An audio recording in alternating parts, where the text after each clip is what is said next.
Every company director should read this case. This is the case of the official receiver versus Mr. Hack.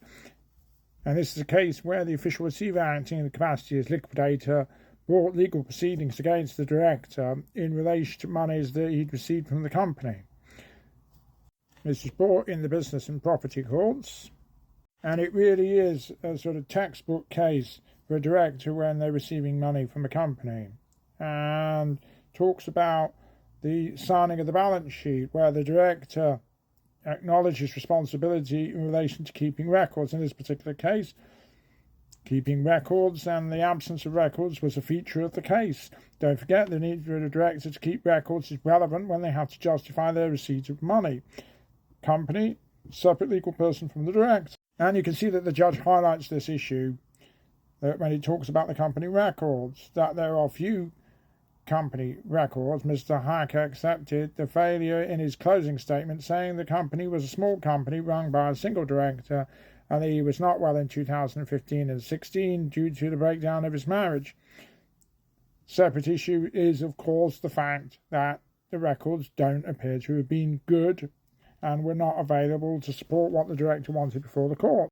Inevitably, when a director is talking about money that they've received from the company, a common theme is that of remuneration, and it's important to emphasize that directors do not have rights to remuneration from their companies unless they are complying with the articles in the company's constitution. It says above, a company director does not have a right to be remunerated for any services performed for the company except as provided for by its constitution or approved by the members. And this was supported by the well-known case that the judge referred to, which is Guinness versus Saunders.